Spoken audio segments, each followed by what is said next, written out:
साल 1817 Tennessee America. Tennessee के छोटे से गांव एडम्स में जॉन बेल नाम के एक किसान शांत, सादा और सुखी जीवन अपने परिवार के साथ व्यतीत कर रहे थे। पर एक रात सब कुछ बदल गया। शुरुआत बड़ी मामूली थी। रात के सन्नाटे में धीमे धीमे खर्राहट सुनाई देती। कभी दीवारों पर खरोचनी जैसी आवाज, कभी खिड़की पर दस्तक। पर जैसे जैसे रातें बीतने लगी, ये आवाजें तेज होती गई। अब घर के दरवाजे खुद ब खुद हिलने लगे, खिड़कियां खड़खड़ाती और तो और दीवारों के पीछे किसी के चलने की आवाजें आने लगी।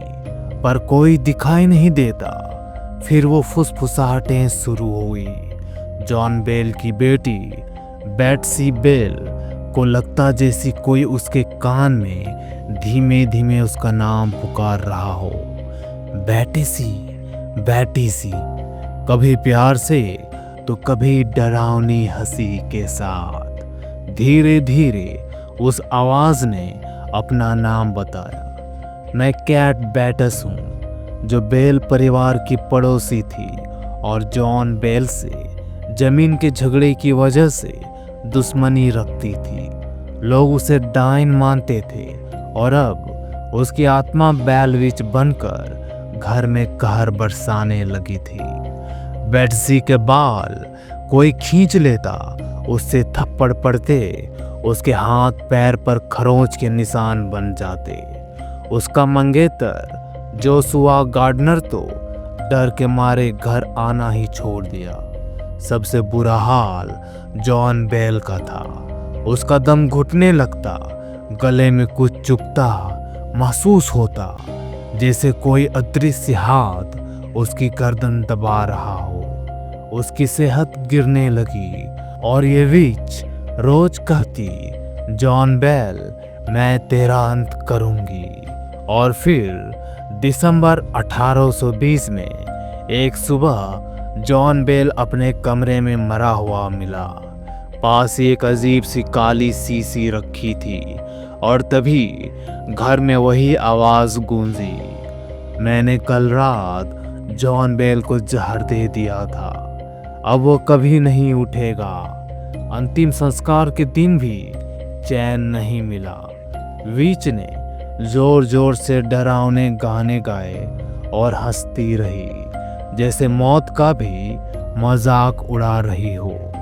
कुछ साल बाद एक बार फिर धमकी। 1821 में उसने कहा कि वो 7 साल बाद लौटेगी। कहा जाता है वो लौटी भी, लेकिन तब तक परिवार उजड़ चुका था।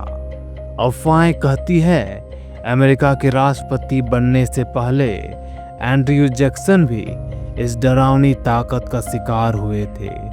जब वे बेल हाउस देखने आए तो उनकी गाड़ी अपने आप रुक गई। एक अदृश्य ताकत ने पकड़ लिया। तभी हवा में गूंजती आवाज आई, आगे बढ़ सकते हो लेकिन पछताओगे। आज भी लोग कहते हैं बेलविच की आत्मा उस जंगल और बेलविच गुफा में भटक रही है। कभी कोई हल्की सी फुसफुसाहट सुनाई देती है, कभी ठंडी हवा में कोई अदृश्य हाथ छू जाता है और कभी हंसी जो हवाओं में गूंजती है। कुछ कहते हैं वो कभी गई ही नहीं। अगर आप कभी उस गुफा के पास जाएं तो ध्यान से सुनिएगा, शायद कोई आपकी भी गर्दन के पास आकर कहे, तो भी बेटीसी। तो दोस्तों, आज का कहानी आप लोगों को मनोरंजन और काफ़ी मज़ेदार लगी हो तो जरूर इस वीडियो को लाइक करना और हाँ, चैनल को जरूर सब्सक्राइब कर लेना। तो चलिए हम मिलते हैं अगली कहानी में एकदम खतरनाक स्टोरी के साथ।